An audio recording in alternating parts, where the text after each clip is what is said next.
স্থানীয় সরকারের রূপরেখা, এই বইটি আমরা প্রকাশ করেছি। এটির আনুষ্ঠানিক কোনো উন্মোচন হবে না, কিন্তু আমরা এই বইটিকে ধরেই আজকের এই অনুষ্ঠান। আমি আবারও ক্ষমা প্রার্থনা করে আমি এখান থেকে বিদায় নিচ্ছি। সবাইকে ধন্যবাদ। আমি খুব সংক্ষেপে আমার বক্তব্য তুলে ধরব, যাতে করে আপনারা যারা আছেন সবাই যেন আলোচনা কোনো না কোনোভাবে অংশগ্রহণ করতে পারেন, মন্তব্যের মাধ্যমে কিংবা প্রশ্নের মাধ্যমে। শুরুতে আমি যে কথাটা বলবো সেটা হচ্ছে যে বাংলাদেশে স্বশাসিত স্থানীয় সরকার ব্যবস্থা নেই। স্বশাসিত স্থানীয় সরকার ব্যবস্থা হচ্ছে গণতন্ত্রের অন্যতম ভিত্তিমূল। এটি বাংলাদেশে নাই। বাংলাদেশকে একটি গণতান্ত্রিক রাষ্ট্রে রূপান্তর করতে হলে স্বশাসিত স্থানীয় সরকার ব্যবস্থা স্থাপন করতে হবে, প্রতিষ্ঠা করতে হবে। বিদ্যমান যে ব্যবস্থাটা আছে এর তখন কোন অংশ থাকবে কোন অংশ যাবে সেটা স্বশাসিত স্থানীয় সরকার ব্যবস্থা ডিজাইন যখন হবে, ডিজাইন যারা করবে তারা দেখবেন যে এর ভিতরে কিছু থাকবে কি থাকবে। আমার প্রস্তাবিত স্থানীয় সরকারের রূপরেখাটা হচ্ছে স্বশাসিত স্থানীয় সরকারের রূপরেখা।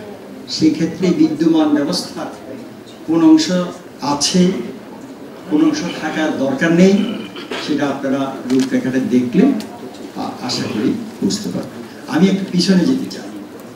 স্থানীয় সরকারের এই রূপরেখাটি আমি সর্বপ্রথম উপস্থাপিত করি 1997 সনের 13 জানুয়ারি। তখন একটি স্থানীয় সরকার কমিশন গঠিত হয়েছিল। সেই স্থানীয় সরকার কমিশনের দৃষ্টিতে নজরে বিবেচনায় নেওয়ার জন্য আমরা সেটা করি। কিন্তু এরও পিছনে এর একটা ভাবনা আছে। 1989 সাল, তখন আমি যুক্তরাষ্ট্রে একটি প্রতিষ্ঠান ছিল committee for democracy in Bangladesh, আমি সেই সংগঠনের সাধারণ সম্পাদক হিসাবে তখন আমার কাছে যেটি মনে হয়েছে, ব্যক্তিগতভাবে যেটা মনে হয়েছিল যে আমাদের বাংলাদেশকে একটি গণতান্ত্রিক রাষ্ট্রে রূপান্তর করার জন্য একে একটি প্রজেক্ট হিসেবে নিতে হবে।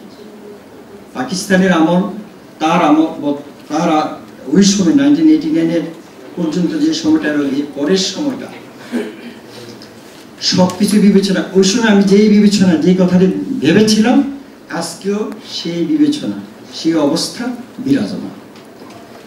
সেই ভাবনা থেকে যে আমাদেরকে একটি গণতান্ত্রিক রাষ্ট্র তৈরি করতে হবে। গণতান্ত্রিক রাষ্ট্র তৈরি করতে হলে গণতান্ত্রিক রাষ্ট্রে তৈরি করার কাজটা, প্রতিষ্ঠা করার কাজটাই হচ্ছে গণতন্ত্রায়ন। আমি সেই ক্ষেত্রে বহুল আলোচিত সংস্কার শব্দটি কখনো ব্যবহার করিনি, তখনও করিনি, এর পরেও করিনি, এখনো করছি না। কারণ সংস্কার একটি বহুমাত্রিক শব্দ। গণতন্ত্রায়ন, গণতন্ত্র প্রতিষ্ঠার কাজটা হচ্ছে গণতন্ত্রায়ন। তাহলে গণতন্ত্রের সংকটের জন্য নানা রকমের সমস্যা বাংলাদেশে বিরাজমান। তাহলে গণতন্ত্রকে প্রতিষ্ঠা করার কাজটা গণতন্ত্রায়ন হিসাবে চিহ্নিত করে মানুষের মনে, মানুষের চিন্তা ভাবনায় গণতন্ত্রায়নের বিষয়টা, কর্মসূচির বিষয়টা ধারণ করা দরকার। এবং সেই ক্ষেত্রে তাহলে কোথায় কোথায় আমরা গণতন্ত্রায়ন করব সেই ক্ষেত্রগুলি চিহ্নিত করা দরকার। আমি সেই ক্ষেত্রগুলি চিহ্নিত 25টি ক্ষেত্রে গণতন্ত্রায়ন করতে হবে। এবং এটা কত দিনের মধ্যে সীমাহীন সময়ের জন্য ঝুলিয়ে না রাখে।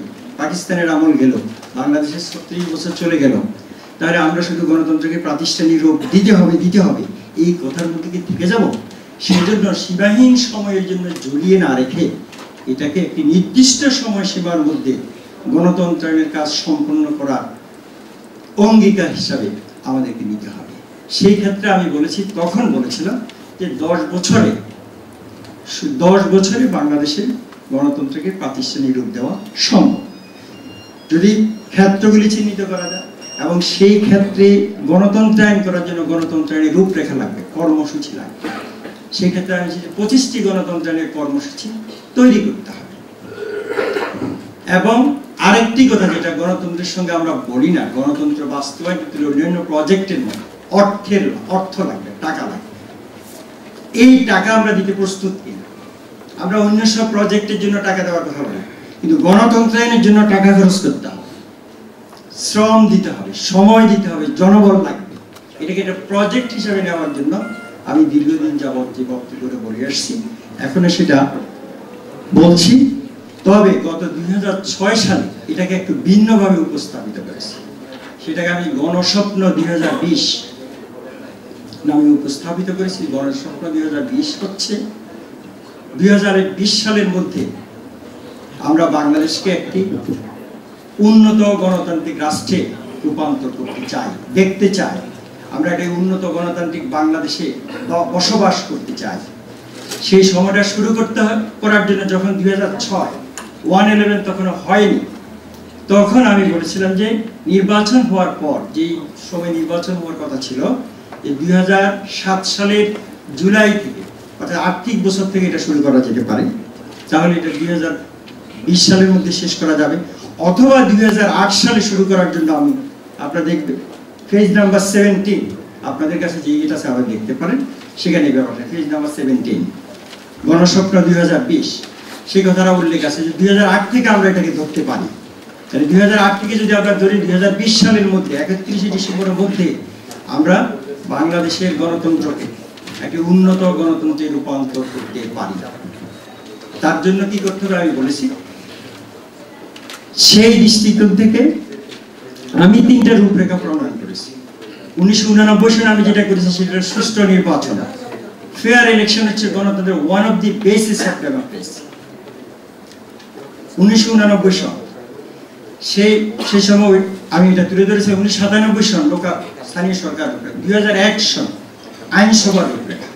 মাত্র 3টি ক্ষেত্রের জন্য 3টি রূপরেখা আমি প্রণয়ন করেছি। সেখানে আমি একটা আহ্বান রেখেছিলাম, এই আমার এই প্রস্তাবনা আমি বিভিন্নভাবে নানাভাবে দেশের বিশিষ্ট লোকজনদের কাছে পৌঁছানোর চেষ্টা করেছি। যদিও এটা দেশের সব প্রান্তে যাওয়া দরকার, সেটা আমার সামর্থ্যের মধ্যে ছিল না। আমার সামর্থ্যের মধ্যে যেটুকু ছিল আছে, আমি দেশের বিশিষ্ট লোকজনদেরকে, রাজনৈতিক দলের জাতীয় পর্যায়ে নেতাকর্মীদের কাছে এটা পৌঁছানোর চেষ্টা করেছি। সরকারের বিভিন্ন ডিপার্টমেন্টে, বিভাগে পৌঁছানোর আমি চেষ্টা করেছি। তা আজকে যে বিষয়টা নিয়ে কথা বলব মূলত সেটা হচ্ছে গণতান্ত্রিক স্থানীয় সরকার, স্বশাসিত স্থানীয় সরকারের কথা।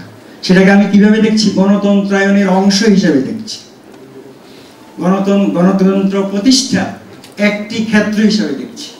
সেই সম্পর্কে একটু কিছু বলতে চাই যে আমাদের স্বশাসিত স্থানীয় সরকার ব্যবস্থা যদি প্রতিষ্ঠা করতে হয়, একটা জিনিস প্রথমেই স্থির করতে হবে, আমাদের কত প্রকারের সরকার বাংলাদেশে থাকবে। এটা পেজ নাম্বার 2 আমাদের সেটা আমি করছি যে সরকার কত প্রকারের সরকার থাকবে। এই জন্য এটা দরকার। না হয় আমি স্বশাসিত স্থানীয় সরকারের রূপরেখা হাজির করব, তাদের ক্ষমতা, কার্যাবলী, সম্পর্ক স্থির করা যাবে না। সরকার ব্যবস্থা কত প্রকার হবে যদি এটা ঠিক করা না যায়। সরকার ব্যবস্থা যদি 2 প্রকার হয়, কেন্দ্রীয় সরকার, স্থানীয় সরকার, তাহলে স্থানীয় সরকার এবং কেন্দ্রীয় সরকারের মধ্যে সম্পর্ক স্থির করতে হবে। যদি উদাহরণ হিসাবে নিই ভারতের কথা, সেখানে 3 ধরনের সরকার ব্যবস্থা, কেন্দ্রীয় সরকার ব্যবস্থা, রাজ্য সরকার ব্যবস্থা, স্থানীয় সরকার ব্যবস্থা। আমেরিকার কথা যদি বিবেচনা করি, সেখানে 3 ধরনের সরকার ব্যবস্থা, তাদের কেন্দ্রীয় সরকার ব্যবস্থা, রাজ্য সরকার ব্যবস্থা, স্থানীয় সরকার ব্যবস্থা।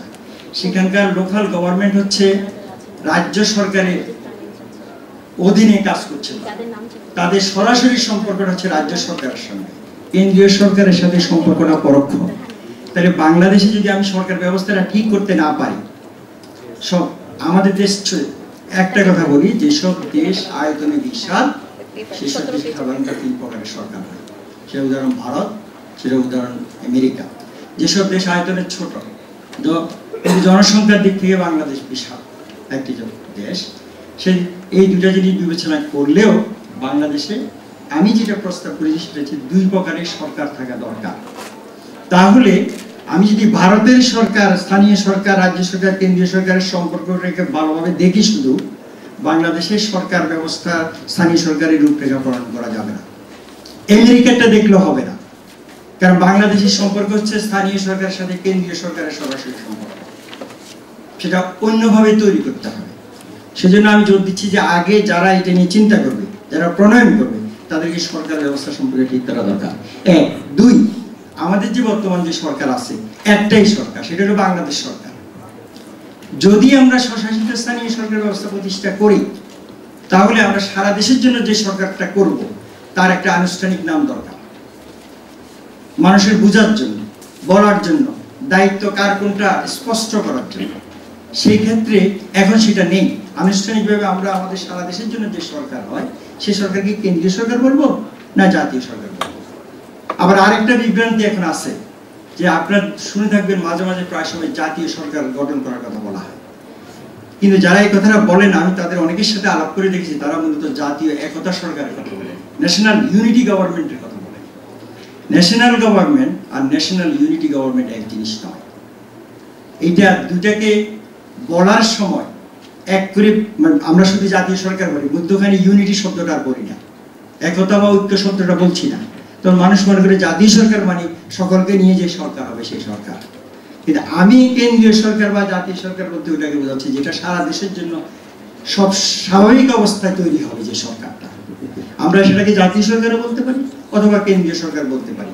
এই একটা নাম এখন বিবেচনা করা দরকার। সংবিধান প্রণয়নের সময় এটা করা হয়নি, বা গত 36 বছরে এটা বিবেচনা নেওয়া হয়নি, আসেনি, এটা আমি বলতে পারি, যেহেতু এটা নিয়ে আমি দীর্ঘদিন কাজ করছি। তখন আমরা বলতে সেন্ট্রাল শব্দটা আছে কেন? তাদের হল সংসদ আছে।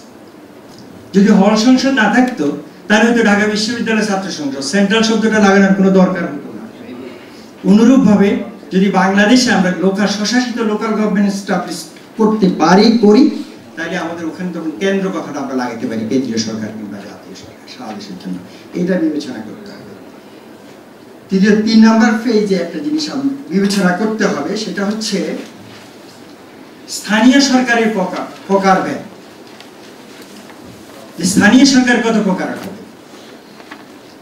সাধারণত আমরা স্থানীয় সরকার 2 ভাগে ভাগ করা হয়, সেটা হচ্ছে রুরাল গ্রামীণ স্থানীয় সরকার বা পল্লী স্থানীয় সরকার, আরেকটা হচ্ছে নগরীয় স্থানীয় সরকার, আরবান লোকাল গভর্নমেন্ট। কিন্তু আমাদের দেশে স্থানীয় সরকার তো এক স্তর বিশিষ্ট না। যদি আমরা এক স্তর বিশিষ্ট বলি, সেখানে আবার এই কথা বলা দরকার আছে যে এটা রুরাল, এটা আরবান। কারণ এখন যে বিদ্যমান যে ব্যবস্থাটা আছে, আপনারা জানেন যেটা ইউনিয়ন আর পৌরসভা, পৌরসভার উৎপত্তি কোথায় হয়? কোনো না কোনো ইউনিয়ন থেকে হয়, অথবা একাধিক ইউনিয়ন থেকে হয়। যখনই পৌরসভা গঠিত হয়, তখন তার ভৌগোলিক এলাকাটা আর ইউনিয়নে থাকে না, ফলে ইউনিয়ন আবার কমপ্লিটলি রুরাল বেস হয়ে যায়। ফলে সে অর্থে গ্রামীণ স্থানীয় সরকার এবং নগরীয় স্থানীয় সরকার। কিন্তু বাংলাদেশে এই দুটা স্তরের উপরে আরেকটা স্তর আছে, যেটা উপজেলা। উপজেলা যখন আমরা বলি, উপজেলার ভিতরে পৌরসভা পড়তেছে, ইউনিয়নও পড়তেছে। জেলা যখন বলছি, সেখানে জেলার ভিতরে পৌরসভা, উপজেলা পড়তেছে। কিন্তু যেমন ঢাকা জেলার ব্যাপারে একটা, ঢাকা জেলা কোনো ঢাকা পৌর কর্পোরেশনটা এটা সরাসরি ঢাকা জেলার অধীনে, এর ভিতর কোনো উপজেলার অধীনে নয়। কিন্তু সারা দেশের পৌরসভাগুলো কোনো না কোনোভাবে উপজেলার ভিতরে। ফলে আপনি দেখবেন সেখানে, আমি পেজ নাম্বার 7, সেখানে বর্তমান বিদ্যমান স্তর বিন্যাসটা আমরা দেখিয়েছি যে এখন কি আছে। আর প্রস্তাবিত যেটা আছে সেটা হচ্ছে এই পেজ নাম্বার 8 আছে। এই যে ওভারল্যাপিং যেন না হয় স্থানীয় সরকারের, আমরা উপজেলা যে স্থানীয় সরকার করব, জেলা যে স্থানীয় সরকার করব, একটার উপর আরেকটা করতেছে। ফলে এটা একটা মানে যে এই পরিমাণ দরকার আছে কিনা এটা বিবেচনা করা দরকার, এবং এটা দরকার আছে কিনা। সেক্ষেত্রে আমি যেটা প্রস্তাবিত যেটা করেছি সেটা আপনারা দেখতে পারবেন, সেখানে আছে জেলা, উপজেলা এবং ইউনিয়ন একদিকে, অপরদিকে নগর। নগরের প্রশ্নে আমাদের 2টা নগর, একদিকে আছে পৌরসভা আর একদিকে আছে পৌর কর্পোরেশন, এই 2টা মিলিয়ে নগরী স্থানীয় সরকার। সেক্ষেত্রে আমি যে প্রস্তাব করেছি সেটা হচ্ছে এটাকে এক ধরনের, নগর ছোট হোক আর বড় হোক, সেটা নগর সরকার হবে। তাহলে পৌরসভা, বিদ্যমান পৌরসভা, পৌর কর্পোরেশন থাকবে না। এটা ছিল কথা। আরেকটা ছিল সকলকে মেয়র বলতে হবে, যারা নির্বাহী দায়িত্বে থাকবে। সেখানে আমি আরেকটা জিনিস যেটা প্রস্তাব করি সেটা হচ্ছে যে ক্ষমতার সেপারেশন অফ পাওয়ারসটা, ক্ষমতার পৃথকীকরণ শুধু কেন্দ্রীয় সরকারে থাকলে হবে না, ক্ষমতার পৃথকীকরণটা লোকাল গভর্নমেন্টে থাকতে হবে। আমরা কেন্দ্রীয় সরকারের ক্ষমতার পৃথকীকরণ কথা বললাম, কিন্তু লোকাল গভর্নমেন্টের ক্ষমতার পৃথকীকরণ করার কথা বললাম না। দুই, আরেকটা বিদ্যমান ব্যবস্থা একটা সমস্যা আছে আমাদের দেশে, লোকাল গভর্নমেন্টের লেজিসলেটিভ বডি নাই। যেটা আছে এটা নির্বাহী পরিষদ, সেখানে লেজিসলেটিভ বডিকে আলাদা করতে হবে। ফলে যারা নির্বাহী দায়িত্বে থাকবে তাদেরকে তখন ফুল টাইম করা যাবে। কারণ আমাদের ইউনিয়নে 12 জন বা 15 জন লোক নির্বাহী দায়িত্ব পালন করার দরকার নাই, কিন্তু লেজিসলেটিভ দায়িত্ব পালন করার জন্য 20 জন হলে 50 জন হলে অসুবিধা নাই। কারণ তারা পার্ট টাইম থাকবে, তারা আলাপ আলোচনা করবে, সমস্যা নির্ধারণ করবে, তাদের ফুল টাইম হওয়ার দরকার নেই। কিন্তু সার্বক্ষণিক আমাদের যিনি নির্বাহী দায়িত্বে যিনি থাকবে তাকে সার্বক্ষণিক হতে হবে, ফুল টাইম হতে হবে। সেই জন্য সেই জায়গায় আমি আপনারা যা টোটাল যে প্রপোজালটা আমি মনে করি চিন্তা করা অবকাশ আছে, ভেবে দেখার অবকাশ আছে। সেখানে 2050 সালকে সামনে রেখে এই রূপরেখা প্রণয়ন করা হয়েছে। 2050, আমি এই কথা বলে শেষ করছি, 2050 সালে বাংলাদেশের প্রতিটি জনপদ নগরে পরিণত হবে। এই আজকের এই গ্রামীণ সমাজ থাকবে না, গ্রামীণ সভ্যতা থাকবে না, এগুলি জাদুঘরে যাবে। ফলে 2050-কে বিবেচনা নিতে হবে, এটা একটা। 2050 সালে বাংলাদেশের জনসংখ্যা হবে 27 কোটি। এই দুটা বিষয়কে বিবেচনা করে এই রূপরেখা প্রণয়ন করা হয়েছে। আমি মনে করি এটা নিয়ে সিরিয়াসলি বিবেচনা করা দরকার, এবং 2050 সালে আমরা কোথায় গিয়ে দাঁড়াবো, সেই লোকাল গভর্নমেন্ট, আমাদের সরকার ব্যবস্থা কোথায় গিয়ে দাঁড়াবে, সেই বিবেচনা নেওয়া দরকার।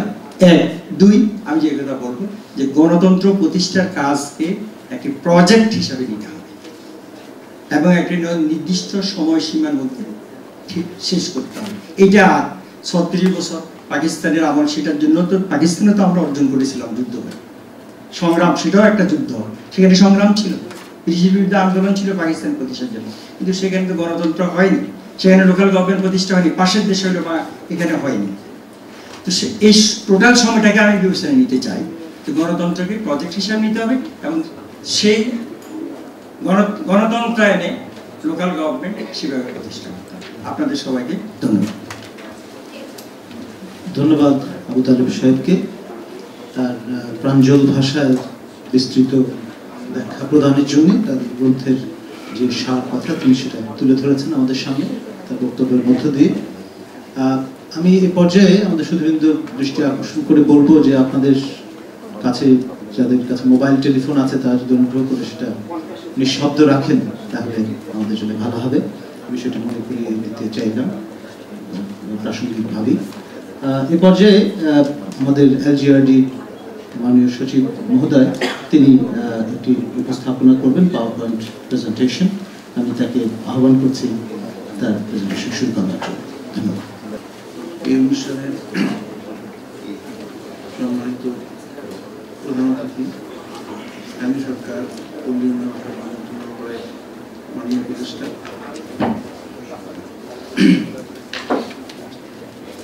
বিজ্ঞ মনিটর মহোদয়, প্রকাশক উপস্থিত সুধীমণ্ডলী, আমি প্রথমে লোকাল গভর্নমেন্ট ডিভিশনের পক্ষ থেকে লোকাল গভর্নমেন্টকে শক্তিশালী করানোর জন্য যে উদ্যোগ গ্রহণ করা হয়েছে সেটা আমি সংক্ষেপে তারপরে you know that local government, Ministry of Local Government is divided into two divisions. One is local government division, and local government division has the response for looking after the local governments. So my theme is the strengthening of the local governments, initiatives taken by the government of Bangladesh. the national policy concept, we know that local government is one of the oldest institutions in this country. The Union Parishad is the oldest and lowest local government tier. It was established in 1870. And one interesting thing is that Mr. Abu Taleb already presented that situation of Bangladesh, that this is not a federal system of government. In fact, Bangladesh is a unitary form of government, and Bangladesh has one government in the capital, but we have local governments, and local government has a special status in Bangladesh because even in the constitution, articles 9, 11, 59 and 60 of the constitution of the People's Republic of Bangladesh have laid down some of the frameworks of the decentralized governments. So local government has a special status in Bangladesh, and it has have some there are some explanations given by our High Court about the status of the local government, that local government must be run by elected bodies, elected people. It is one of the rulings from the High Court, and that is Supreme Court, that is the explanation of the Constitution. So we have some policy statements, the PRSP, the Poverty Reduction Strategy paper, point to the potential role of the local government. Our focus is presently looking after our government national strategy paper, the Poverty Reduction Strategy paper, and also we have a report on the Reform Committee on the strengthening of the local government system. As Mr. Taleb already mentioned that in fact, to strengthening the local government, a lot of initiatives have been taken by the government, but recently, earlier some commissions have been established and they have submitted some reports. But this time we have formed one committee, decentralization and devolution of authority and strengthening management, financial and resource generation of the local government is one of our target. Innovation and expansion of performance-based budgetary support. There is another aspect, and also the review of the policy for financial authorities given to the local governments presently. As we have mentioned, that our main aim is to strengthen the local government not only financially, but also their capacity should be improved. So the financial capability of the local government is also one of the important criteria, that how to improve the financial capability of the local government. Presently, we have in fact 5 types of local government. We have urban local government, as Mr. Taleb mentioned. We have 309 municipalities and we have 6 city corporations. But in the rural area, we have 61 Jila Parishads and Upajila Parishad 482, and Union Parishad is 4,419. And Union Parishad, as Mr. Taleb mentioned, is the lowest administrative unit as per the explanation given by our Supreme Court constitutional mandate. The government has taken some of the initiatives to strengthen the local government. Presently, the laws are the Union Parishad Ordinance is promulgated in 1983. The present Paurasabha Act, which was also passed by the Parliament in 1987. The Upajila Parishad Act in the year 1988. Jila Parishad Act, it was enacted in 1998. And Mr. Abu Taleb already mentioned that we have local government reform commissions. The earlier commissions were established in 1991, 1997, and this time, in the year 2007, actually we have formed, it was actually not a local government reforms commission, but it's a local government reform committee. And a revised UP model tax schedule was prepared in the year 2003. Revised Paurasabha model tax schedule in the year 2003, and also performance-based initiatives for local government initiatives. It was also in the year 2003. Next, please. In fact, we have taken some measures. First, there are some pilot initiatives taken by the local government division with the assistance from, in fact, the UNDP. It was started in the year 2000. and innovations of Shirazganj local government's development fund project. It was earlier, we have started as a pilot project in the district of Shirazganj and supported by the UNDP and other development partners. So in this project, actually, we started that we will give direct block grant to the UPs. Just it's a pilot. The direct block grant to be given to the UPs for improvement of their capacity, their financial capacity also, direct from the government, not through any other channel. Performance-based unconditional grant. This grant is given purely based on their performance, not any other points. No discretionary power has been used by the government for giving grant to the UPs.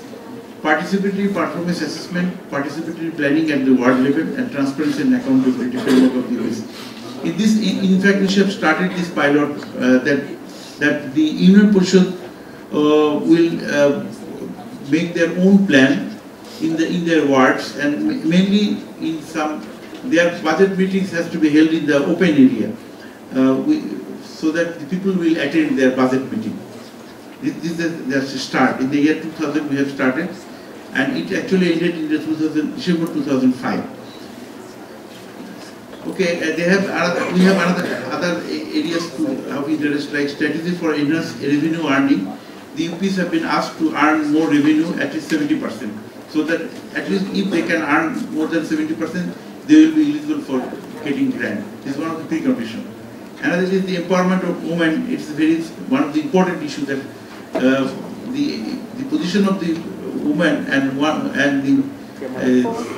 fact 1/3 of the project grant should be used for empowerment of the woman. It is one of the criteria. Procurement, the bidding process, is there another new thing? Earlier it was done arbitrarily. In fact, one of the important criteria is the auditing, independently audited by audit firms. That is, whether the union purchase, the local governments are working. Of course, we ask them to work independently, but we have to monitor their performance, and also we have employed some audit firms to audit their accounts. So, based on the successful implementation of the Shirazganj project, in fact, we have taken a countrywide initiative, local government support project, LGSP. In fact, this is the same, more or less, the successful implementation of this Shirazganj project. We have started this local government support project, take direct fiscal transfers from the government budget. The Ministry of Finance will directly transfer the budget to the union policies directly, not through the local government division, in fact. Enhancing local revenue mobilization, strengthening of community participation, and improving accountability and monitoring. I have already mentioned these 6 components: the fiscal transfer, institutional accountability, capacity development, purpose review and policy development, social protection pilot, and learning and innovation. In fact, after successful completion of the Shirazganj project, we have started this local government support project, and we started this, that is the expanded block grant to the local government. We have started twice annually, we have given them, and this grant will, average size of the grant, it will start from 7 lakh presently, and it will go up to 11 lakh next.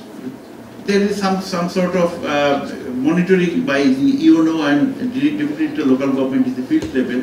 They will report quarterly to the government, and auditing is one of the important things is that we have employed already 22 independent audit firms. They will audit the union policies, and they will report to us, and considering their audit report, we will go for, this is one of the performance criteria, that they have used the public fund correctly, then we will give them financial support. This is one of the preconditions. And people's participation in public disclosure through open budget meetings. This is another one thing we have successfully already implemented.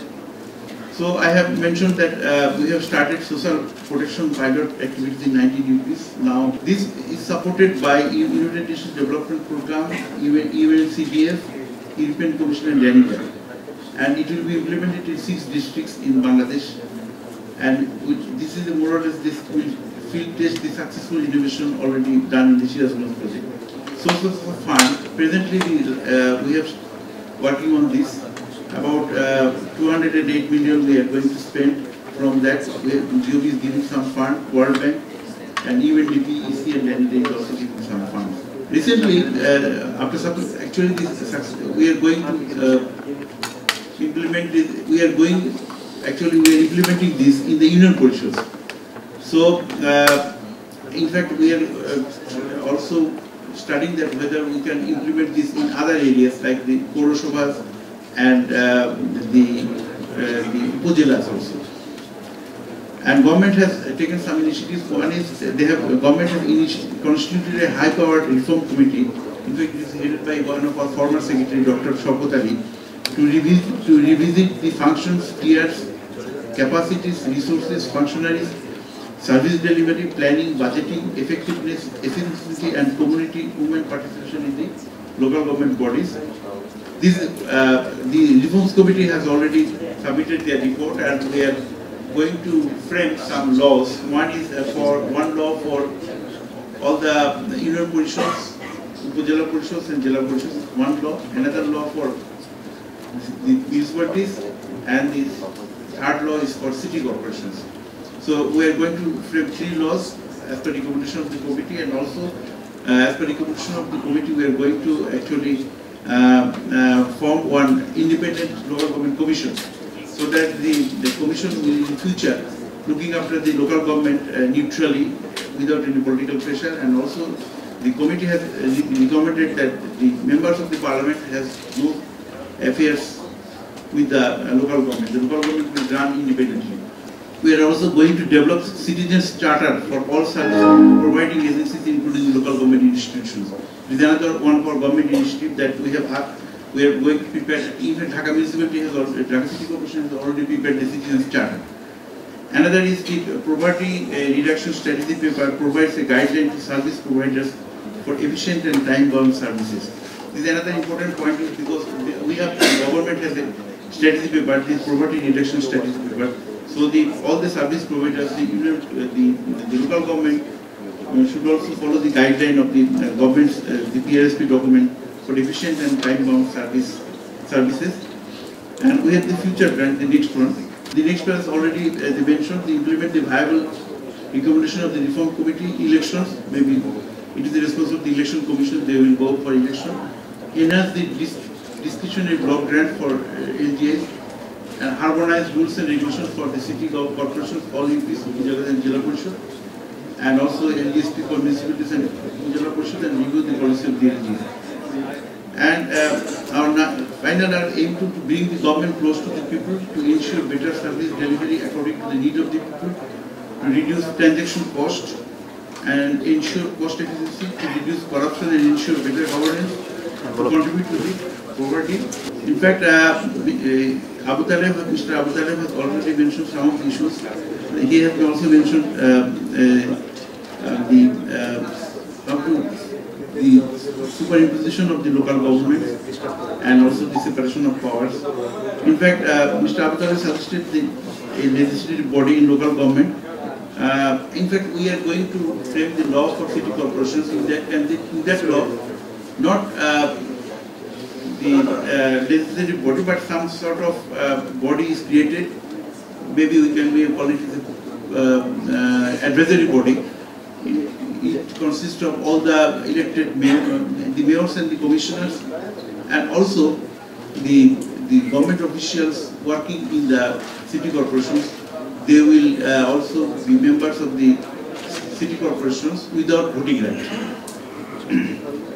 So the government officials who are working in the local government areas, they will be also be responsible to the local government in that area.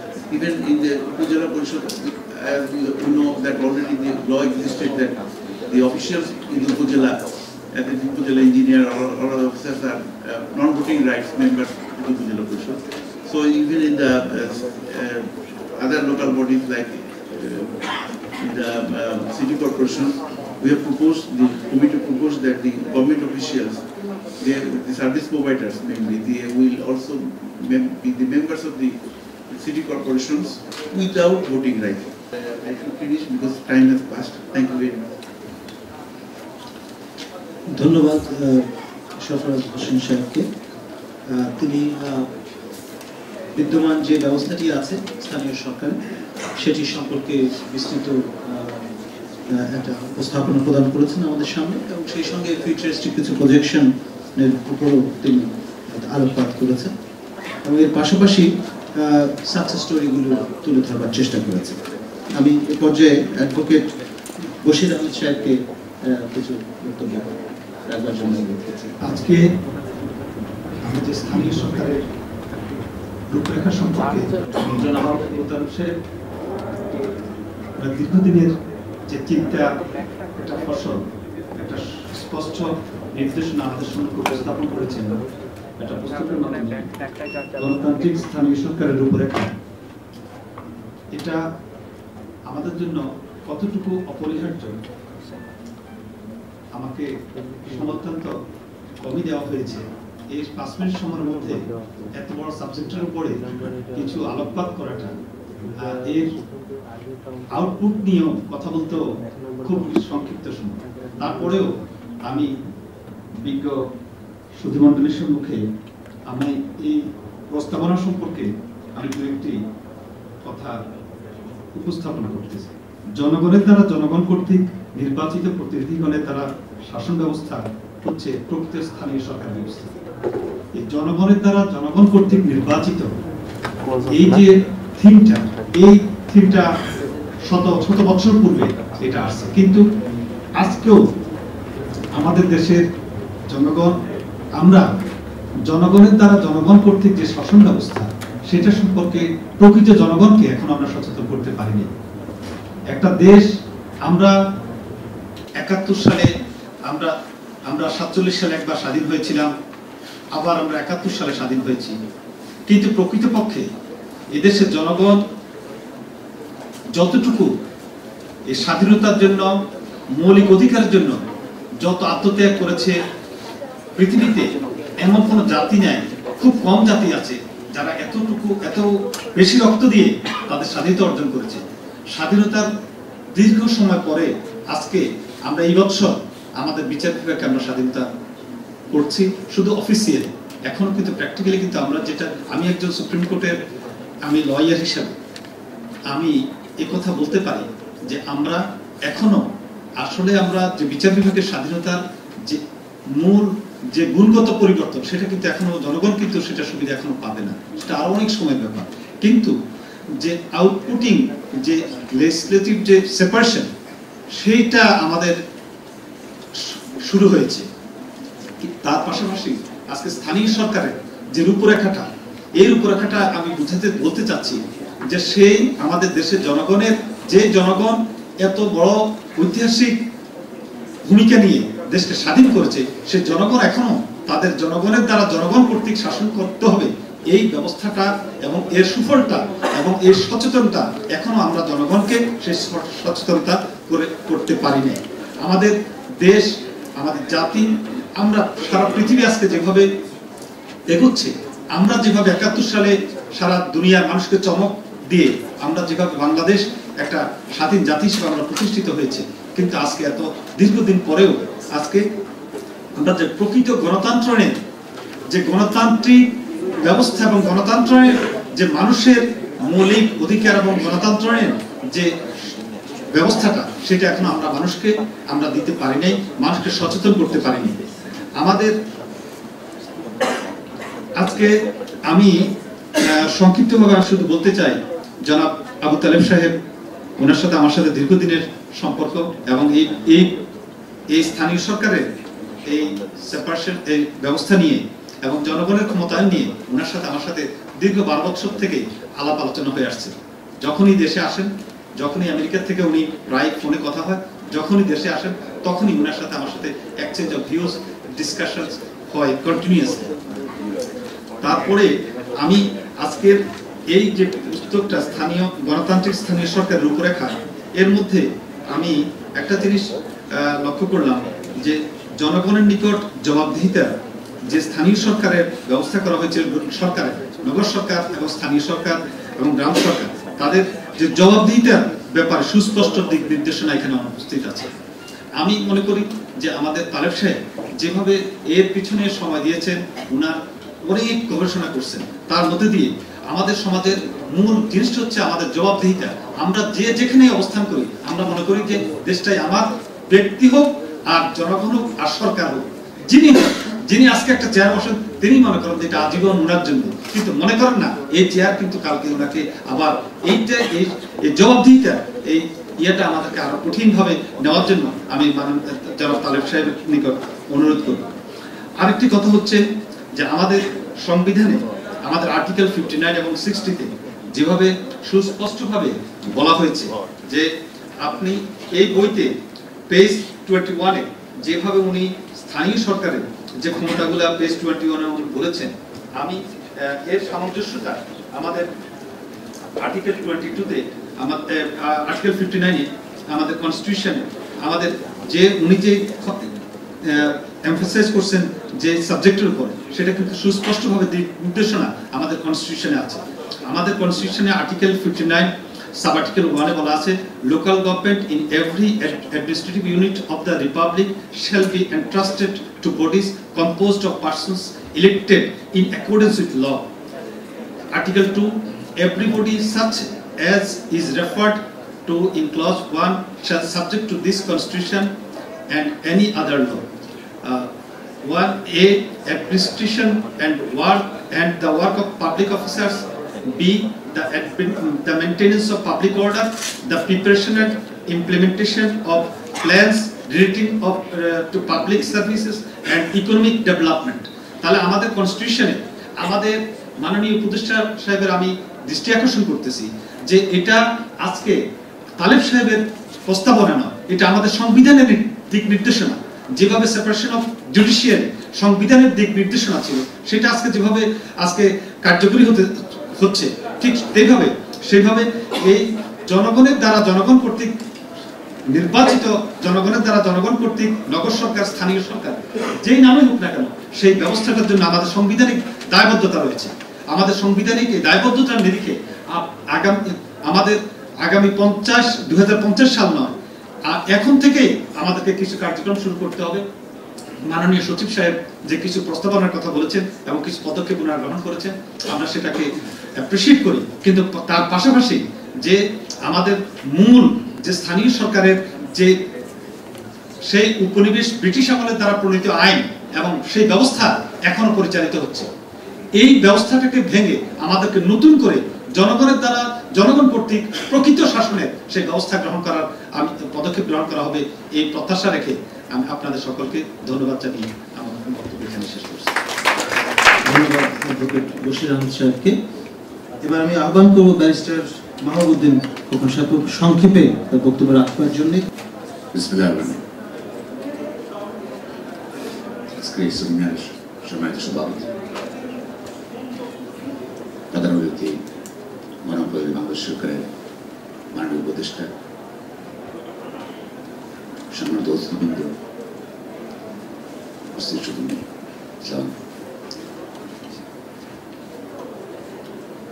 আমার বন্ধু Apple Bashir Ahmed constitutional provision obligation সম্বন্ধে উল্লেখ করেছেন। স্থানীয় সরকারের যে রূপরেখা আজ আমরা দেখছি বাংলাদেশে, তা এই সাবকন্টিনেন্টে 1919-এ প্রথম গভর্নমেন্ট অফ ইন্ডিয়া অ্যাক্ট, তার মাধ্যমে ইনিশিয়েশন হয়েছে অ্যাকচুয়ালি স্থানীয় সরকার রূপরেখা। ইউনিয়ন পরিষদ, যেটা ইউনিয়ন কাউন্সিল ছিল, সেখান থেকে ডেভেলপ করতে করতে আজকে লোকাল গভর্নমেন্ট, ইউনিয়ন পরিষদ অর্ডিন্যান্স যেটা আসছে, দেন পৌরসভা অর্ডিন্যান্স, এগুলো চলছে। আমাদের কনস্টিটিউশনে আর্টিকেল 59-এ লোকাল গভর্নমেন্টের কথা বলা আছে, আর্টিকেল 60-তে বলা আছে গভর্নমেন্টের অব্লিগেশন। আর সকল স্তরে সেখানে নির্বাচিত স্থানীয় সরকারের কথা বলা আছে। সকল প্রশাসনিক স্তরে আমাদের আমাদের প্রশাসনিক স্তর আছে ইউনিয়ন কাউন্সিল, পৌরসভা, উপজেলা, জেলা, বিভাগ। ভেরি আনফর্চুনেট, আজ পর্যন্ত উপজেলা মাঝে হয়েছিল, আবার বন্ধ হয়ে গেছে, জেলা পরিষদ হয়নি, বিভাগীয় পরিষদ বিভাগীয় কোনো কিছুই হয়নি, এবং আমরা স্বাধীনতা থেকে পর্যন্ত কনস্টিটিউশনাল অব্লিগেশনটা সরকার থেকে পালন করতে পারি। আর আপনারা যারা বাইরে অবস্থান করেন, আমার মনে হয় মাঝে মাঝে যে বাইরে থাকলে বোধ দেশের মধ্যে বেশি চিন্তা হয়, বেশি ফিলিং কাজ করে। আমার ছাত্র জীবনে 5 বছর আমি যুক্তরাজ্যে ছিলাম। দেশ সম্বন্ধে, আমার নিজের সম্বন্ধে বলছি, দেশ সম্বন্ধে যত ফিলিংস কাজ করছে, দেশে এসে নিজের কাজটা, নিজের পেশাগত কাজটা বেশি করছি, দেশের কাছে এত কাজ করতে পারছি না। আপনার যে ফিলিং স্পিরিট আপনারা নিয়ে কাজ দেশের সম্বন্ধে চিন্তা করেন, দেশে আমরা যারা আছি, যার যার পেশাতে আছি, যারা সরকারে আছেন, সরকারি অফিসার বলেন, রাজনৈতিক নেতৃবৃন্দ বলেন, পেশাজীবী বলেন, যারা কন্ট্রিবিউট করতে পারে দেশের জন্য, আমি সাধারণ সর্বহারা মানুষের কথা বলছি না, সবাই যদি আপনার মধ্যে স্পিরিটে কাজ করেন, হয়তো আমার দেশটা এতই নেই ইউরোপের কোনো দেশের সমতুল্য হয়ে যেত। আজকে আপনাদের এই উদ্যোগে সম্মেলন করতে সম্ভবত ফার্স্ট বাংলাদেশে, এই সম্মেলনের মাধ্যমে যারা আমরা স্থানীয় আছি সবারই অনেক উৎসাহ যোগাবে আশা করছি আপনি এই সম্মেলনের মাধ্যমে, আপনি কন্ট্রিবিউশনের মাধ্যমে। আমি অনেক ডিসকাশন হয়েছে, একটা দুটা পয়েন্ট নিয়ে মেলা বলতে চাই। আমাদের স্থানীয় সরকারে যেহেতু এখানে মাননীয় উপদেষ্টা স্যার আছে, সচিব স্যার আছে, স্থানীয় সরকারে ইউনিয়ন কাউন্সিলে, পৌরসভাতে মহিলাদের জন্য ইউনিয়ন কাউন্সিলের 3টা ওয়ার্ড নিয়ে একজন মহিলা কমিশনার হয়, পৌরসভা তাই হয়। পার্লামেন্টও মহিলাদের জন্য নির্বাচনের ব্যবস্থা আছে, কিন্তু যারা সত্যিকার গ্রামে যান তারা বুঝতে পারবেন মহিলাদের কোনো কনস্টিটিউয়েন্সি এলাকা নাই, নির্বাচনী এলাকা নেই। পুরুষ ওয়ার্ড কমিশনারদের জন্য একটা এলাকা আছে, সেখানে তার রাস্তাঘাট দেখে জনগণের দুঃখ দুর্দশা দেখে সালিশ করে সবকিছু করে। মহিলা 3 এলাকায় মহিলার মালিক, কিন্তু কোন এলাকায় তার পার্টিকুলার নেই, পার্টিকুলার। এবং আমার মনে হয় এটা জাস্ট অবলিগেশন ফুলফিল করার জন্য, কোনো এফেক্টিভ কিছু মহিলাদেরকে যে দায়িত্ব দেওয়ার স্পিড আমার কাছে মনে হয় না। পাশাপাশি একই রকম ভাবে মহিলা মেম্বার অফ পার্লামেন্ট, সম্ভবত যারা মেজরিটি বা তাদের সিটটা বাড়ানোর জন্য পার্লামেন্টে মহিলা আর 30 জন বা 35 জন মেম্বার পার্লামেন্ট নেন, ওনাদেরও কোনো কনস্টিটিউয়েন্সি নেই। মহিলাদেরকে অ্যাকচুয়াল পার্টিসিপেশনের জন্য আমি মনে করি তাদের জন্য ভিন্ন আইনের মধ্যেই, স্থানীয় সরকারে পার্টিকুলারলি আইনের মধ্যেই তাদের দায়িত্ব, তাদের মানে কর্তব্য এবং অন্যান্য পুরুষ সদস্যদের যে ক্ষমতা আছে তাদেরও এরকম একটা থাকা উচিত বলে আমি মনে করি। আদারওয়াইজ জাস্ট সোয়াব ছাড়া কিছু নাই মনে করি। এই সোয়াব বিজনেসটা চেঞ্জ করতে হবে। সেকেন্ডলি একটা ব্যাপারে আমি আলাপ করতে চাচ্ছি, আমাদের এই কনস্টিটিউশনে, বাংলাদেশ কনস্টিটিউশনে পলিটিক্যাল পার্টি রিকগনিশন আছে, রাজনৈতিক দলের রিকগনিশন কথা বলা আছে। আর আর্টিকেল 59 এবং 60 কথা বলা নাই যে রাজনৈতিক দলের রাজনৈতিকভাবে নির্বাচিত কেউ হলে বা দলের কোনো নেতা থাকলে সেই নির্বাচনে অংশগ্রহণ করতে হবে না। রিসেন্টলি সিসি সাহেব, প্রধান নির্বাচন কমিশনার সাহেব বললেন যে কোনো রাজনৈতিক দলের কেউ যদি দায়িত্ব থাকে বা কোনো পদে থাকে স্থানীয় সরকার নির্বাচন করতে পারবেন না। কেন উনি কথা বললেন, বেসিস কোথায় আমরা কি করছি না, এবং যেখানে কনস্টিটিউশন কোনো রেস্ট্রিকশন নাই সেখানে হঠাৎ করে এই কথা বলা, আমি মনে করি এই হয়তো যেহেতু সিসি সাহেব বলছেন, আমরা মনে করতেছি এই সময় সরকার থেকে হয়তো আইন প্রণয়ন করবে, এরকম কিছু একটা। আমি মনে করি against the constitution, the spirit of the constitution, এটা যত আমি মনে রাজনৈতিক দলগুলো যত বেশি পার্টিসিপেট করবে লোকাল গভর্নমেন্টে, তত মানুষ বেশি সচেতনার সহিত তার অধিকার প্রয়োগ করবে এবং মানুষ অর্গানাইজড হবে এবং ম্যান্ডেটটা যে নির্বাচিত হবে তাকে মেনে নেবে। এবং আমি মনে করি মানে নির্বাচন কমিশনের যে চিন্তা যে রাজনৈতিক দলগুলোর বা কেউ রাজনীতি করলে, রাজনীতি বিলিভ লাইক রিলিজিয়ন। আমি হিন্দু, আমি মুসলমান, আমি খ্রিস্টান, এখানে মানুষ জানে যদি আমি খ্রিস্টান, আমি এখানে মুসলিম অধ্যুষিত এলাকায় করে দাঁড়ালাম, মানুষ যদি ভোট দেয় নির্বাচিত হবো, ভোট না দিলে আমি হেরে যাবো। একইভাবে কেউ একে কোন পার্টি করে সেটা তার বিলিভ, এর জন্য তাকে বার করা স্পিডটা হলো এগ্রিমেন্ট দ্য কনস্টিটিউশন।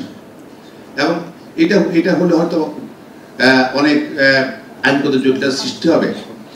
আমি মাননীয় উপদেষ্টা সরকার থেকে যেন আমি আবেদন জানাবো, অনুরোধ জানাবো, সরকার থেকে যেন ইলেকশন কমিশনের একটা আনকনস্টিটিউশনাল একটা প্রপোজাল যেন না করা হয়। সবাইকে ধন্যবাদ জানাই, আর আমাকে এখানে দাওয়াত দেওয়ার জন্য ধন্যবাদ জানাই। তালেব সাহেব রিচার্জ করেন এরোপ্লেন দীর্ঘদিন থেকে, ওনার বইটা, ওনার এই কাগজগুলো আমি দীর্ঘদিন থেকে পড়ছি, অনেকদিন থেকে পড়ছি, এবং ওনার সরকার থেকে হয়তো তার এই রিচার্জের যে তার যে প্রস্তাব, সেখান থেকেও অনেক কিছু নিলে হয়তো দেশের স্থায়ী সবাইগুলো দেখা হয়। সবাইকে ধন্যবাদ জানিয়ে বক্তব্য শেষ করছি।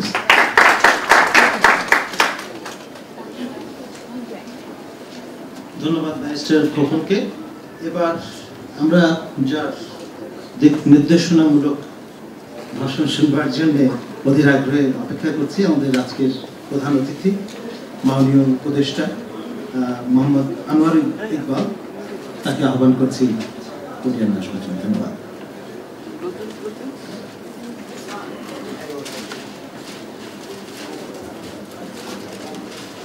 বিসমিল্লাহির রহমানির রহিম। আজকের এই সম্মানিত অতিথিমণ্ডলের মধ্যে আমি উচ্চারণ করতে চাই জনাব সাফরাজ হুসাইন, জনাব নাজমুল হাসান কলিমুল্লাহ, অ্যাডভোকেট বশির আহমেদ, ব্যারিস্টার মাহবুদ্দিন খোকন, জনাব আবু তালেব এবং উপস্থিত সুধীমণ্ডলী, আসসালামু আলাইকুম। আসলে আমি ঘুরে দেখলাম সময় বেশি নাই, তো আমার নির্ধারিত বক্তব্য আমি যাব না। যে সমস্ত প্রশ্ন অবতারণা করা হয়েছে সেগুলো দিয়ে আমরা বক্তব্য শেষ করার চেষ্টা করব, যেহেতু 11টার মধ্যে খালি করতে হবে। তা আমি প্রথমে ধন্যবাদ দিচ্ছি জনাব আবু তালেব সাহেবকে, যে উনি চিন্তা ভাবনা করছেন এবং আজকে এই যে বইটা এখানে উন্মোচিত হলো সে ব্যাপারে আমি ওনার সাথে কথা বলেছি। উনি ইচ্ছা করলে আমাদের মন্ত্রণালয়ে এসে আমাদের সাথে আরও কথা বলতে পারবেন এবং সেটা তিনি ইচ্ছা প্রকাশ করেছেন, তো যে কোনো সময় আসতে পারেন। তবে আমি আপনাদেরকে শুধু এটুকু জানাতে চাই যে স্থানীয় সরকার শক্তিশালীকরণ এটা আপনারা সবাই চাচ্ছেন, আমরাও চাচ্ছি, কিন্তু অতীতে একাধিক কমিশন করা হয়েছে, একাধিক কমিটি করা হয়েছে, কিন্তু কোনো কমিটির রিকমেন্ডেশনই ঠিক আলোর মুখ দেখেনি। তো যেটা সংরক্ষিত আসন নিয়ে কথা হলো, যেটা আমার আগের বক্তা ব্যারিস্টার সাহেব বলে গেলেন, আমি সেটা দিয়ে শুরু করি। যে মহিলাদের জন্য 30% যে সংরক্ষিত আসন, এটি শুধু ইমপ্লিমেন্টেড হয়েছে। এই বিগত কমিশনগুলোর মধ্যে একটা রিকমেন্ডেশন ছিল, এবং আপনারা ঠিকই বলেছেন, যেমন আমি ঢাকা সিটি কর্পোরেশনে 90টা ওয়ার্ডে আমাদের 90 জন ওয়ার্ড কমিশনার আছেন, সেটা পুরুষ হতে পারেন, মহিলা হতে পারেন, আর অতিরিক্ত আরও 30 জন আছেন, অর্থাৎ 120 জন, এবং এই 20 জন প্রতি 3 ওয়ার্ডের জন্য একজন। সেই জন্যই তার কোনো অফিস নাই, তার কোনো দায়িত্ব নাই। তা আমরা এই বর্তমান সরকার ক্ষমতা আসার পরে এই কেয়ারটেকার গভর্নমেন্ট আমরা দায়িত্ব নেওয়ার পর আমরা বুঝতে পেরেছিলাম যে এগুলো কিছু করা দরকার। আমরা বিভিন্ন স্টেক হোল্ডারদের সাথে কথা বলে আমরা 7 সদস্য বিশিষ্ট একটা কমিটি করি ডক্টর শওকত আলীর নেতৃত্বে। আমরা জানি যে উনি একজন প্রাক্তন সচিব এবং স্বনামধন্য, এবং তাকে দিয়ে, এবং এখানে এই কমিটির মেম্বারদের মধ্যে মানে আমরা সরকারি কর্মকর্তা আমরা একেবারে রাখিনি, শুধু একজনকে আমরা দিয়েছিলাম আমরা মন্ত্রণালয় থেকে সচিবিক দায়িত্ব পালন করার জন্য। এর বাইরে সবাই হচ্ছে শিক্ষাবিদ, এবং উপজেলা পরিষদ ইউনিয়ন পরিষদের চেয়ারম্যান সমিতি আছে তার সভাপতি, পৌরসভা সমিতির সভাপতি আছেন তার সভাপতি, অর্থাৎ তারা যাতে তাদের গ্রিভান্সেসগুলো ওনারা ভেন্টিলেট করতে পারেন। ওনারা কয়েক হাজার লোকের সাথে কথা বলেছেন 3 মাসে। আমি আবু তালেব সাহেব উনি বলেছেন, তিনিও বিভিন্ন সময় কথা বলেছেন তাদের সাথে, অর্থাৎ সবার সাথে কথা বলে পৃথিবীর বিভিন্ন দেশের এই মডেলগুলো তারা এক্সামিন করেছেন এবং করে তারা শেষ পর্যন্ত একটা সিদ্ধান্ত উপনীত হয়ে সরকারের কাছে তাদের প্রতিবেদন পেশ করেছেন এবং সেই প্রতিবেদন অনুযায়ী আমরা এখন সেটাকে ইমপ্লিমেন্ট করার জন্য আমরা চেষ্টা চালিয়ে যাচ্ছি। যাতে করে আপনি জানেন যে ইলেকশন কমিশন রোডম্যাপ দিয়েছে। প্রথমে কথা ছিল বিভিন্ন স্থানীয় সরকার প্রতিষ্ঠানের নির্বাচন করবেন, কিন্তু পরবর্তী সময় তারা চলে এসেছেন যে সিটি কর্পোরেশনের পরেই তারা সংসদ নির্বাচন করবেন, অর্থাৎ মাঝখানে অন্য কোনো স্থানীয় সরকার প্রতিষ্ঠান নির্বাচন হতে করবেন না। তো যাই হোক, তো সেই জন্যই আমরা এখন সিটি কর্পোরেশন নির্বাচন যেতে হবে। আপনি জানেন দেশে 6টা সিটি কর্পোরেশন আছে, তার মধ্যে 4টা নির্বাচন এখন ডিউ, আর 2টো এখনো সময় হয়নি। তো সেই 4টা করার আগেই আমরা চাচ্ছি যে এই সংক্রান্ত যে আইনটা আছে সেই আইনটাকে আমরা পাশ করে নিতে পারি কিনা। কারণ আইন পাস করলে সুবিধা হবে, আর পাস না করলে অসুবিধা হবে না, ইলেকশন করতে কোনো বার হবে না, বাট পরবর্তী সময় এই আইনের আওতায় চলে আসবে। তো আমি এই এখন এই কমিটির রিকমেন্ডেশন যেটা ছিল যে সংরক্ষিত মহিলা আসন, কারণ আমাদের কনস্টিটিউশনে বলা আছে যে দেশের অনগ্রসর সমাজের জন্য এই মানে কিছু বিশেষ ব্যবস্থা থাকতে হবে। কারণ আমি তো মনে করি যে বর্তমান বিশ্বে অন্যান্য যে উন্নত দেশের উদাহরণ আপনারা দিলেন, সেখানে সংরক্ষিত রাখা তো দরকার নেই, সবাই সমান। কিন্তু আমাদের এখানে যেহেতু আমরা পিছিয়ে আছে আমাদের মহিলা সমাজ, সেই জন্য আমার মনে হয় এটা রাখা দরকার। কিন্তু ওনারা সাজেশন দিয়েছেন যে এটা রাখতে হবে অন্যভাবে, অর্থাৎ আমাদের যে নর্মাল যে আসনগুলো আছে, অর্থাৎ যে আমি ঢাকা সিটি কর্পোরেশন উদাহরণ দিলাম যেখানে 90টা ওয়ার্ড, তো 90 জন ওয়ার্ড কমিশনার থাকবেন। এর মধ্যে ওনারা রিকমেন্ড করেছেন যে প্রথম মেয়াদে শতকরা 40% মহিলাদের জন্য এয়ারমার্ক করা থাকবে। এটা ইউনিয়ন ইলেকশন কমিশন ঠিক করবেন যে এই 90টার মধ্যে কোন 40% মহিলারা শুধু দাঁড়াতে পারবেন, সেখানে কোনো পুরুষ দাঁড়াতে পারবেন না। আবার পরবর্তী মেয়াদে আরো আমরা ঠিক করেছি যে 30% এবং তারপরে 30%, অর্থাৎ 3টা মেয়াদের পরে এদেশে আর কোনো সংরক্ষিত আসন বলে কিছু থাকবে না। তো তখন সবাই সমান হয়ে যাবে, অর্থাৎ 15 বছর পরে। তো এটা কিন্তু অলরেডি করা হয়েছে। তালিব সাহেব ওনার রিকমেন্ডেশনে ওনার বইতে যেটা বলেছেন যে এই পৌরসভার যিনি চেয়ারম্যান তাকে মেয়র বলা, এটাও কিন্তু ওনাদের রিকমেন্ডেশনে এসছে। আমরা পৌরসভার পদবি কিন্তু চেঞ্জ করতে যাচ্ছি। সিটি কর্পোরেশন বড় হোক, পৌরসভা ছোট হোক, সেটা বড় কথা না, বাট যিনি নগরপাল হবেন তাকে মেয়রই বলা হবে, সেটা কিন্তু আছে। তো সবচেয়ে বড় কথা হলো যে শক্তিশালীকরণ, এটা শুধু কথাবার্তা বললে হবে না, কারণ এর সাথে মেইন হচ্ছে আর্থিক দিকটা জড়িত। কারণ আর্থিকভাবে শক্তিশালী না হলে আমি যত কথাই বলি না কেন, এই কথাতে কিন্তু চিরা ভিজবে না। আপনারা জানেন যে স্থানীয় সরকার ব্যবস্থায় ট্যাক্স কালেকশনের জন্য একটা ব্যবস্থা আছে, কিন্তু আপনারা শুনে অবাক হয়ে যাবেন যে ইউনিয়ন পরিষদের যে গরিব কর্মচারী, সে সচিবই বলেন আর ইউনিয়ন পরিষদের চৌকিদার বা দফাদার বলেন, তাদের বেতন কিন্তু আজকে এই সংস্থাগুলো থেকে দেওয়া হয় না। কারণ আমাদের নিয়মে বলা আছে যে ইউনিয়ন পরিষদের চৌকিদার দফাদারের বেতন শতকরা 50% সরকারি তহবিল থেকে যাবে, যেটা আমার মন্ত্রণালয় থেকে দেওয়া হয়, আর বাকি 50% দেওয়া হবে ট্যাক্স কালেকশন থেকে। চেয়ারম্যান সাহেবরা তাদের ভোট নষ্ট হবে সেই জন্য কিন্তু ট্যাক্স কালেকশন করেন না, রেভিনিউ কালেকশন করেন না, করতে গেলে তার ভোটটা নষ্ট হবে। অতএব এই গরিব লোকটা বেতন পাক না পাক তার কিছু এসে যায় না। তো আমরা দেখছি যে এখন এই শক্তিশালী কিভাবে করতে হবে, তাদেরকে যদি আমি আর্থিকভাবে শক্তিশালী করতে না পারি, তাহলে আমি যত কথা বলি না কেন প্রকৃত গণতন্ত্র এখানে আসবে না। তো আমরা সেই জন্য ঠিক করেছি, বর্তমানে আপনারা জানেন যে ল্যান্ড রেভিনিউ থেকে একটা পার্সেন্টেজ সরাসরি লোকাল বডিগুলোতে চলে যায়, এটা কিন্তু আমার মিনিস্ট্রি থেকে যায় না, 2% চলে যাচ্ছে।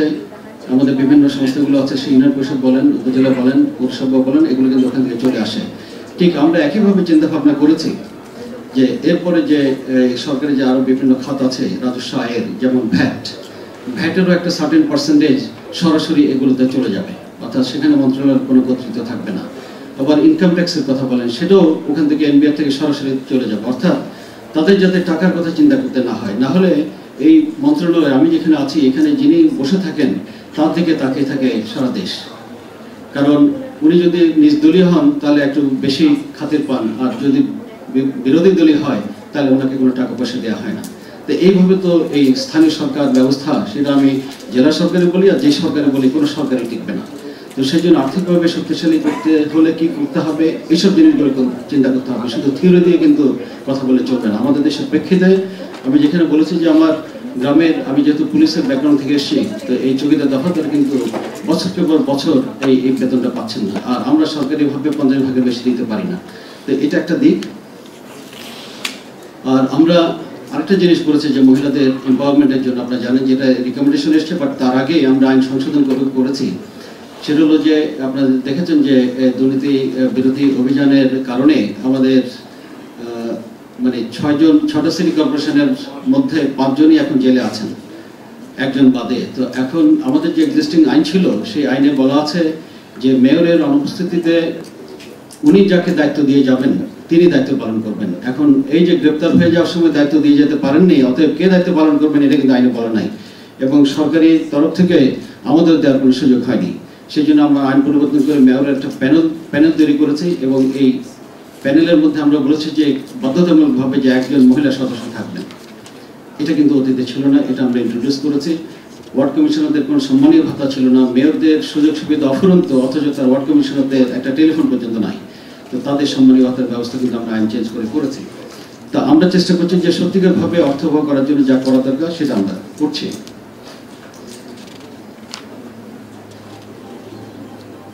আমরা আপনাদেরকে জানাতে চাচ্ছি যে এই ডক্টর শওকত আলীর কমিটির যে রিকমেন্ডেশনগুলো আমাদের কাছে সাবমিট করা হয়েছে, এগুলো নিয়ে সারা দেশের এই স্থানীয় সরকার প্রতিনিধি যারা আছেন তাদের মধ্য থেকে আমরা প্রায় 14,000 স্থানীয় প্রতিনিধিকে নিয়ে আমরা ঢাকায় একটা মহাসম্মেলন করতে যাচ্ছি 5ই জানুয়ারি, এবং এখানে মাননীয় প্রধান উপদেষ্টা উনি সম্মেলন উদ্বোধন করবেন। সারাদিন ব্যাপী এটা চলবে। সেখানে বিভিন্ন পয়েন্টে স্টেক হোল্ডারদেরকে আমরা রেখেছি আলাপ করার জন্য। তো সেখানে এই কমিটির যে রিকমেন্ডেশন সেটা আমরা প্লেস করব এবং তাদের মতামত আমরা নেব। এবং আমি আপনাদেরকে অনুরোধ করছি যারা বিদেশ থেকে এসেছেন, বিশেষ করে আপনারা যদি ইন্টারেস্টেড হন এই 5 তারিখে এই সম্মেলনে উপস্থিত থাকার জন্য, আমাদের কাছে যদি আপনাদের লিস্টটা পাঠিয়ে দেন তাহলে আমরা আপনাদের কাছে দাওয়াতপত্র পাঠিয়ে দেবো। আমরা চাই যে এখানে কি হচ্ছে এই দেশে সেটা বাইরে বসে আপনারা অতটা বুঝতে পারবেন না, বাট স্থানীয় সরকার প্রতিনিধি যারা আসবেন তাদের কাছ থেকে সরাসরি আপনারা শুনতে পারবেন ফিডব্যাকটা। সেই জন্য আমরা চাচ্ছি যে কিছু একটা করার আগে যে আমরা যারা এটা ইমপ্লিমেন্ট করবেন, যারা এটা দায়ভার নেবেন, তো তাদের সাথে কথা বলি এরা করার কথা মঙ্গল, সেটা আমরা চিন্তা করছি। আমাদের ব্যারিস্টার খোকন সাহেব সম্ভবত বলেছেন যে রাজনীতি একটা বিলিফ, এটা আমি বিশ্বাস করি, কিন্তু আমি কাউকে ছোট করার জন্য বলছি না, বাট আমি যেহেতু অ্যাডিশনাল যে স্পেশাল ব্রাঞ্চ ছিলাম 2 বছরের মতো, আমাদের স্যার এখানে ছিলেন বিএসসি সাহেব, তা আমি দেখেছি যে আমাদের মাননীয় সংসদ সদস্যদের পাসপোর্টে পেশা লেখা আছে রাজনীতি। তো যে দেশে রাজনীতি হচ্ছে পেশা, তো সেই দেশে ঠিক ওই প্রেক্ষিতেই আপনাদেরকে চিন্তা ভাবনা করতে হবে যে এই পেশা থেকে তাদেরকে অন্য কোথাও নিয়ে যাওয়া যায় কিনা।